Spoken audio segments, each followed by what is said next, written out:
해당 영상은 2019년에 발생한 조준우 일병 사망 사건에 대한 이야기입니다.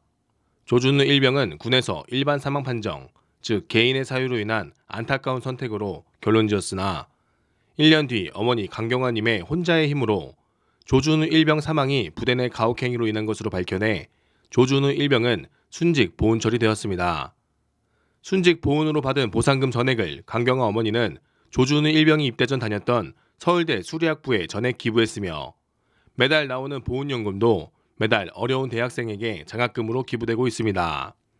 또한 해당 영상은 군을 비난하고자, 군의 존재를 부정하고자, 군 간부를 불신하고자 만든 영상이 절대 아니며 인터뷰 당사자 강경화 어머니께서도 군에 좋은 간부가 더 많으며 군이 모두가 이렇지 않다고 생각을 하십니다.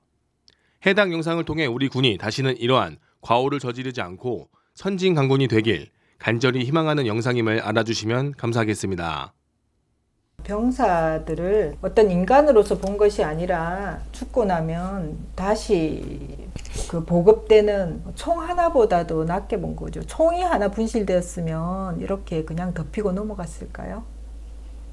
아무도 징계를 안 받으니까 계속되는 거 아니에요. 그리고 이런 일이 계속 일어나게 만드는 것이 수사관의 은폐이고, 아드님이 세상을 떠나고 그때라도 빨리 수사를 해서 누군가 징계를 하고 처리가 됐다라면, 그러면 제가 이렇게 나서지를 않았겠죠. 이렇게 아들이 순직 보훈을 받고 나서까지 이렇게 길거리에 나서서 시위하고 무슨 체계를 바꿔야 된다고 소리치며 다니지 않았을지도 모르죠. 좀 어이가 없는 게 네. 분명히 아드님은 일반 사망 처리, 이거는 네. 순직 처리가 아닙니다, 여러분들. 네. 일반 사망 처리는 개인적인 이유 때문에 네. 사망한 것을 일반 사망 처리로 하잖아요. 네. 근데 어머니가 이 1년 뒤에 통화해서 그 충격적인 이야기를 듣고 어머니 혼자서 누구의 힘도 빌리지 않고 혼자서 네. 정보공개 요구를 통해서 물론 네. 변호사의 조력을 좀 받긴 했지만요. 네. 결국은 우리 군으로부터 네. 순직 처리를 받으셨습니다. 제가 수사관이 숨긴 증거를 녹취록 같은 거를 모아서 6본에다가 수사를 다시 해달라고 요청했습니다. 재수사 요청을. 그랬더니 육군에는 재수사하는 과정이 없습니다. 대신 몇 가지만 궁금한 것을 질문을 주시면 민원조사 형식으로 조사해 주겠습니다. 그렇게 이야기했어요. 너무 이해가 안 됐어요. 새로운 증거가 이렇게 나왔는데도, 확실한 증거가 있는데도 재수사 과정 자체가 없대요. 그러면은 육군은 재수사가 안 한다는 게 원칙이라는 거예요? 네. 그러면 애초에 수사할 때 똑바로 안 했으면 네. 평생, 그렇죠. 그 자료가 끝까지 가는 거죠. 그러면 애초에 단추를 잘못 끼운 것 수준이 아니라 단추를 일부러 다른 걸 끼워 넣어도 네. 다시 재수사할 수 없다는 것이 네. 원칙이라고요? 네. 그리고 제가 수사 자료에 잘못된 점들이 좀 있었어요. 그것을 고쳐달라고 이야기하니까 군대에서는 수사 자료는 이거는 영원히 가는 거다. 네. 이건 수정도 안 된다. 네. 그래서 제가 수정 요구한 부분은 첨부는 해줄 수 있다. 그럼 재수사를 해야죠. 잘못된 거면. 안 해줘요. 기관이 자체가 없다고 아예 안 해줘요. 그럼 참 웃긴 게, 정말 어이가 없는 게, 순직 처리가 됐다는 것은 네. 부대에 문제가 있었고 네. 아드님은 부대의 괴롭힘이나 부대의 시스템에 의해서 네. 순직 처리가 된 거잖아요. 네, 제가. 그러면 그거 책임자가 있어야 되는 거 아닙니까? 없어요. 왜냐면 간부들이 그런 시스템을 만든 거잖아요. 군이 만든 게 아니잖아요. 네. 어떤 부대는 아무리 시설이 열악하고 아무리 힘들어도 네. 간부가 으쌰으쌰해서 시스템을 바꾸던가 분위기를 네. 바꿔서 화목한 군대가 될 수 있고, 어떤 부대는 환경도 좋고 사람도 넉넉한데도 간부들로 인해서 시스템이 엉망이 되는 거잖아요. 사실 군대는 조직은. 그렇죠. 결론은 이 순직 처리가 됐다는 것은 네. 부대의 시스템에 문제가 있었고 부대의 가혹행위나 문제로 인해서 아드님이 세상을 떠나게 되는 거를 우리 네. 군이 인정한 거잖아요. 네. 그렇다면 가해자가 있고 네. 그 시스템을 잘못 만든 책임자가 있다는 건데 네. 그들에 대한 전혀 재조사나 징계는 없었다는 거죠. 책임자가 단장이 있었어요. 네, 단장이 정태가 다돼 갔었는데 아들이 간 그 해에 일선에서 물러나고 제가 청와대에 청원을 넣으면서 진실을 밝히기 시작한다고 생각이 되니까 그 사람이 퇴직해버렸어요. 직보반 기간이라고 합니다. 네, 그것을 1년을 못 채우고 6개월 만에 퇴직을 해버렸어요. 네, 그것이 뭔가가 의심이 있고 부대 쪽에서는 비리 있는지가 의심이 되더라고요. 단장이라고 하는 사람은 이 통신 단장이죠. 국통사의 통신 단장은 어머니가 재조사를 하고 청와대에 민원을 넣고 하니 1년이라는 그 직보반 기간이 있는데 갑자기 돌연 전역을 해버렸다는 거죠. 네. 왜냐면 민간인 신분이 돼버리면은 네. 군에서 조사할 수 없기 때문이죠. 그렇죠. 라고 어머니는 의심을 하시는 거잖아요. 네. 이게 확신은 아닙니다. 왜냐면 개인의 사유로 인해서 전역할 수도 있잖아요. 네. 근데 어머니가 청와대 민원 넣고 하니까 갑자기 전역을 해버린 거죠. 네. 그러니까 합리적인 의심을 하는 겁니다. 그 전에부터 부대에 문제가 많이 있어서 부대의 문제를 단장에게 그 부대원들이 많이 개선 요구를 많이 했었어요. 당직 문제도 그렇고 행보관 문제도 그렇고 행보관 문제를 단장이 알 수 있게 1303에도 넣었고 마음의 편지에도 썼었는데 그 두 번을 다 묵살을 해. 그렇기 때문에 단장의 책임이 아주 크다고 봅니다. 여기에 보면은 당직 부관, 이게 아드님이 쓴 거잖아요. 부관이 병사죠. 부관이 병사인데 4명이서 월 7.5회를 썼다. 병사가.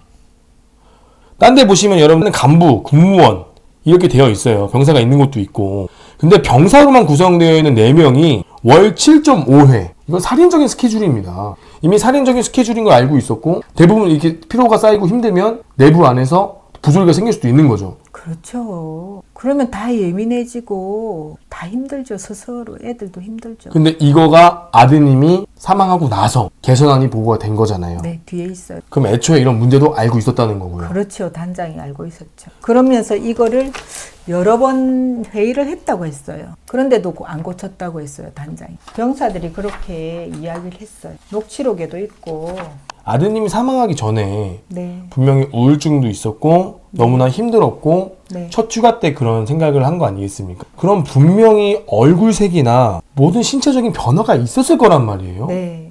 근데 해당 부대에선 전혀 알지 못했다는 거 아닙니까? 아들이 불면증이 있다는 것은 일기장에는 처음 4월 달부터 나타나 있었고 병사들도 알고 있었대요. 근데 이제 아들이 밥도 제대로 못 먹고 불면 우울증의 정상이 밥 못 먹고 잠을 못 자고 눈을 안 마주쳐요. 저한테도 마지막 날 눈을 안 마주쳤는데 저는 아들을 본 마음에 너무 즐거워서 제가 들떠가지고 아들이랑 휴가를 보낼 생각을 하니까 들떠서 제 눈에는 안 보였어요. 이런 게 나왔으니까 관심을 가지고 한 명이라도 봤으면 캐치했을 거예요. 근데 아무도 캐치를 안 했다는 게 제가 저 가슴만 칠 뿐이죠. 자식을 못 잡은 엄마가 자식을 그래도 잡을 수 있는 거는 마지막에는 엄마 아니겠어요? 근데 못 잡았다는 게 마음이 너무 아픈데 얼굴에 살이 빠졌고 내가 살이 빠져서 준우야 왜 살이 빠졌냐고 물으니까 나 다이어트 하고 있어 이렇게 거짓말했고 4월 달에 엄마 나 잠이 안 와 이렇게 이야기하길래 이제 잠이 잘 올 수 있는 방법을 이야기해주고 5월 초에 너 요즘 잘 자니? 그러니까 잘 잔다고 저한테는 거짓말 하더라고요.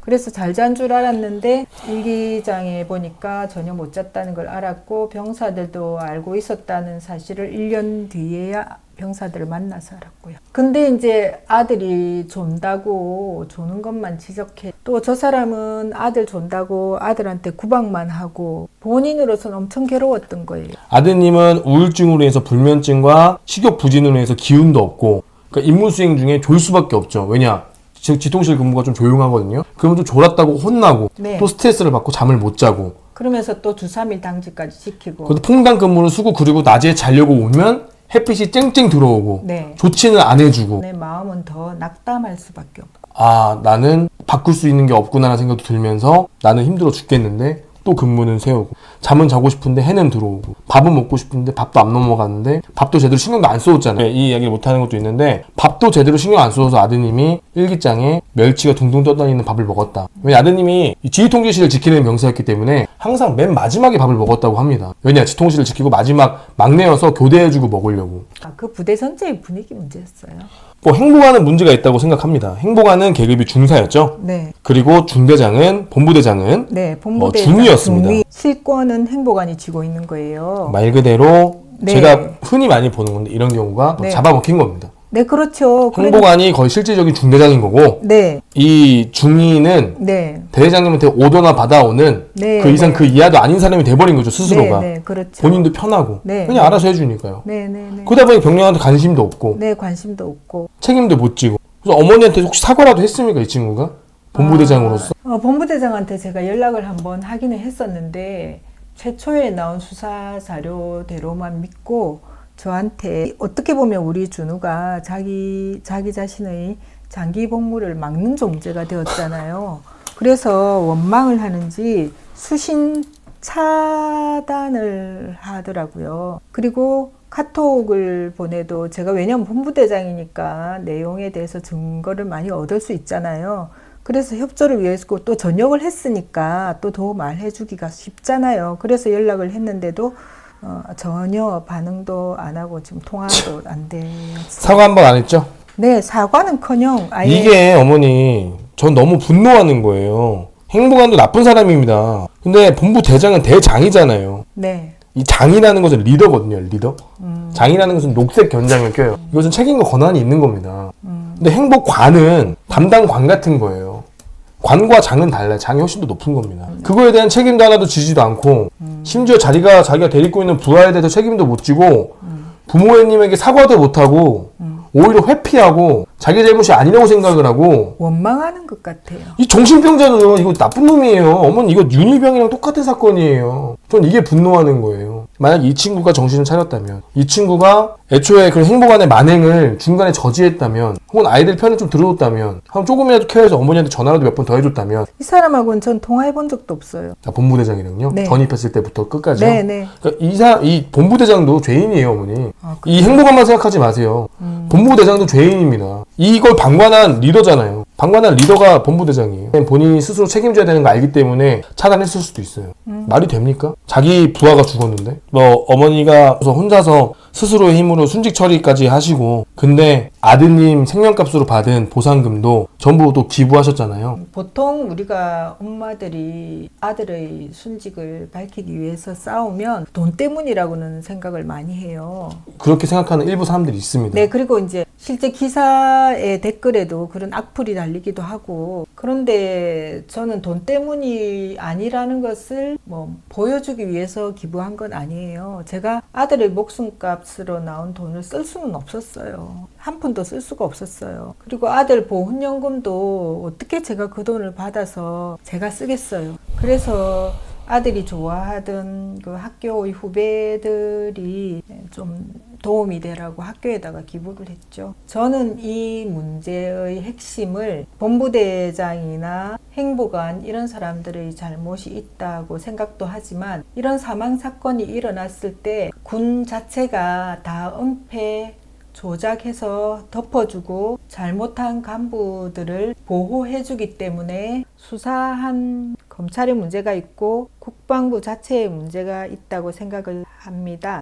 저는 물리적으로는 보상을 다 받았어요. 순직도 받고 보훈연금도 현재 받고 있고 그런데 제가 거기 가서 싸우는 이유가 바로 다시는 이런 은폐를 하는 일이 없어서 군 인권이 장교들도 많이 사망해요. 사망자의 반쯤은 간부들이에요. 그런 문제들도 다 이렇게 덮어주는 수사관과 검찰이 있기 때문에 일어난다고 생각을 하기 때문에 군 인권을 위하는 일이라고 생각을 합니다. 가해자보다 더 나쁜 사람들, 우리 가족을 속인 사람들, 우리 가족이 정신없고 아들 잃고 다 정말 패닉 상태에 빠진 사람들을 네. 마치 도와주는 것처럼 손잡아주는 것 했지만 네. 알고 보면 우리를 속이고 거짓말했던 사람들에 대한 분노가 네. 지금 어머니와 다른 어머니들이 똑같이 품고 있는 분노입니다. 싸우는 이유가 되는 거죠. 평시군사법원이 70년 동안 전쟁이 안 나는데도 그 전쟁을 핑계 삼아서 행정기관이 입법 위에 있는 거잖아요. 네, 맞습니다.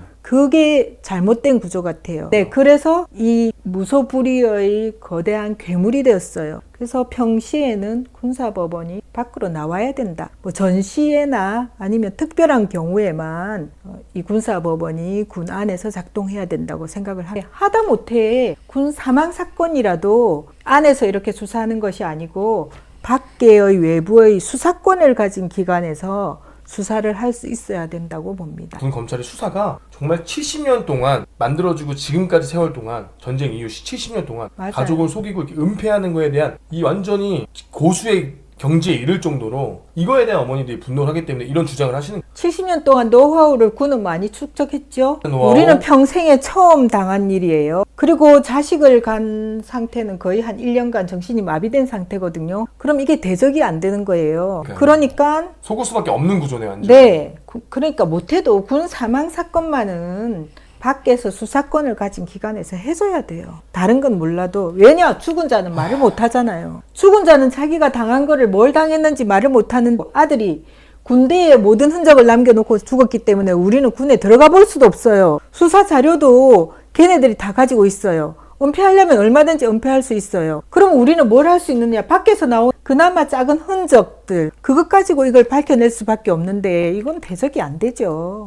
군은 스스로 자기의 투명성을 밝힐 필요가 있습니다. 군도 군 사망 사건만은 밖에다가 수사기관을 둬서 봐, 우리 잘못하는 거 없어. 투명하게 자신을 밝히는 것이 오히려 민주적이고 자신의 명예를 지키는 길입니다. 선진국이라는 것은 시스템입니다. 개인의 군부심 또는 개인의 명예심, 애국심 이런 심에 의존해서 가는 것은 후진국 시스템이에요. 선진국 시스템이면 개인이 어떠한 인성을 가졌더라고 해도 그것을 비리를 저지르지 못하게 하는 시스템이 선진국 시스템이에요. 요즘 갈수록 사람들이 악해지면 어느 정도가 한계인지 모르잖아요. 그러면 이제 군인도 그럴 수 있어요. 왜 군인이라고 그럴 수 없겠어요. 그러면 그것을 막는 시스템이 있어야 된다고 봅니다. 그래서 저는 대위님 같이 아니면 저는 다른 사람이 다 이렇다고 생각하지 않아요. 그렇지만 그 사람들의 애국심이나 뭐 사명감, 소명감 이런 것에 의지할 것이 아니고 시스템을 고쳐야 되는 것이 우선이라고 봐요. 그래서 제가 지금 이렇게 시스템을 고치라고 소리치고 있는 겁니다. 마편은 묵사라고 13곡탐